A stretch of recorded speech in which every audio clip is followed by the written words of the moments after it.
Hello बच्चों, let us read the question. Question says if a plus b plus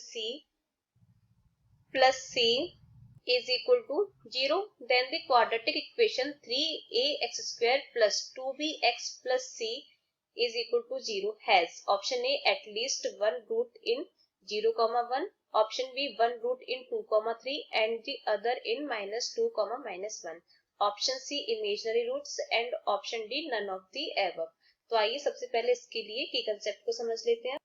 की concept, तो इसके लिए की कंसेप्ट क्या हो जाएगा, हम इस क्वेश्चन को सॉल्व करने के लिए रोलियस थ्योरम का यूज करेंगे। तो रोलियस थ्योरम क्या होती है, रोलियस थ्योरम तो ये होती है if fx be continuous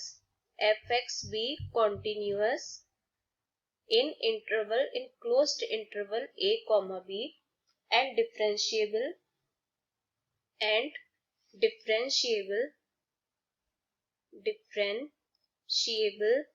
in open interval a comma b, then such that fa is equal to, ये यहाँ पर fa is equal to fb, fa और fb इक्वल होने चाहिए। then there exists at least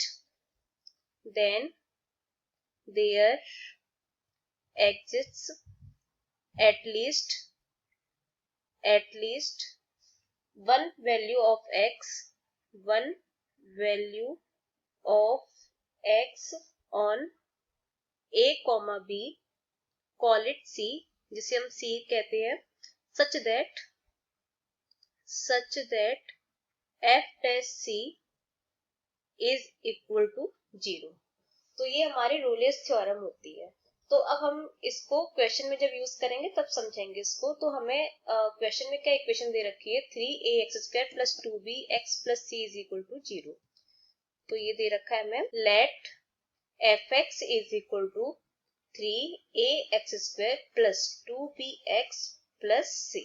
तो यहाँ से हम इसका एंटी डेरिवेटिव यानी कि इसका दोनों तरफ अगर इंटीग्रेशन कर देंगे तो हमें क्या मिलेगा, तो हम इसे यहाँ पे gx से डिनोट कर लेते हैं। gx इज इक्वल टू, ये क्या हो जाएगा, यहाँ पे हम यूज करेंगे integration x to the power n dx is equal to, ये होता है x to the power n plus 1 upon n plus 1 और प्लस कॉन्स्टेंट हम यहाँ पे कोई भी ले सकते हैं। तो gx इज इक्वल टू क्या हो जाएगा, ये हो जाएगा 3a x cube upon 3 plus 2bx square upon 2 plus cx, और हम यहाँ पे एज अ कांस्टेंट यूज कर रहे हैं d। तो यहाँ से 3 से 3 कैंसिल, 2 से 2 कैंसिल, तो gx हमारा क्या हो जाएगा, ये हो जाएगा ax cube plus bx square plus cx plus d, ये हमारा हो जाएगा। तो अब हम यहाँ से एक एक ऑप्शन को चेक करते हैं। तो यहाँ पे सबसे पहला ऑप्शन है 0, 1, तो इसे हम ले लेते हैं। तो ये यहाँ पे हो जाएगा, सबसे पहला ऑप्शन है हमारा 0, 1, यानी कि a की वैल्यू हो गई 0 और b की वैल्यू हो गई 1। तो यहाँ से हम सबसे पहले g0 निकाल लेते हैं। तो ये क्या हो जाएगा, ये आ जाएगा हमारा 0 प्लस 0 प्लस 0 और ये प्लस d, यानी कि ये d आ गया। और यहाँ से g1 क्या हो जाएगा, g1 is equal to a plus b plus c plus d, ये हो जाएगा। और यहाँ से हमें क्वेश्चन में a plus b plus c की वैल्यू कितनी दे रखी है, 0 दे रखी है, ये हमें यहाँ पे 0 दे रखी, तो इसको हम 0 ले लेंगे। तो ये g1 हमारा क्या हो जाएगा, g1 हो जाएगा हमारा d के इक्वल।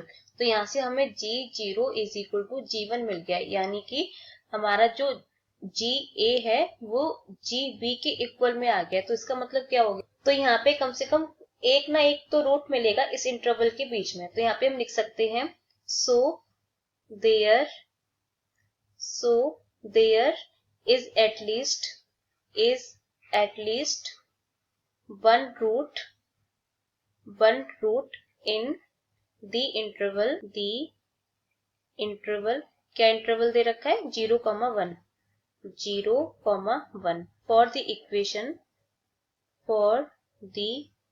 equation ये f(x) इज इक्वल टू 0, ये हो गया। तो इसका मतलब हमारा जो ऑप्शन ए है, ऑप्शन नंबर 1 है, वो करेक्ट हो जाता है। तो यहाँ से ऑप्शन नंबर ए करेक्ट है। अब ऑप्शन नंबर बी चेक करें तो 1 root in 2,3 and other in -2, -1। तो 2,3 के लिए पहले चेक करते हैं, फिर -2, -1 के लिए देखेंगे। तो यहाँ से हमारा जो दूसरा ऑप्शन है वो है 2,3। तो यहाँ से a की वैल्यू हो जाएगी 2 और b की वैल्यू हो जाएगी 3। तो यहाँ पे क्या इक्वेशन, तो यहाँ पे gx is equal to ax³ plus bx² plus cx plus d है। तो यहाँ पे x की जगह जब 2 पुट करेंगे तो ये हो जाएगा 8, यहाँ पे 8a plus 4b plus 2c और ये प्लस d। तो यहाँ से हम लिखते हैं gx इज इक्वल टू, ये हो जाएगा 8a प्लस और यहाँ पे x की जगह हम 2 रखें, ये यहाँ पर x की जगह 2 आएगा। तो g2 हमारा है 8a plus 4b plus 2c plus d is equal to, सिर्फ d तक ही होगा। और g3 क्या हो जाएगा, g3 हो जाएगा यहाँ से 27a प्लस, ये हो जाएगा 9b plus 3c plus d। तो यहाँ से हम देख सकते हैं कि g2 है वो g3 के इक्वल नहीं है। तो इसका मतलब क्या है कि यहाँ पे हमें कोई भी रूट नहीं मिलेगा। उसके अलावा दूसरा पॉइंट हमें दे रखा था -2, -1। तो उसके लिए भी यही हो जाएगा कि जो इनके बीच में भी हमें कोई भी रूट नहीं मिलेगा, क्योंकि g-2 होगा वो g-1 के इक्वल नहीं होगा।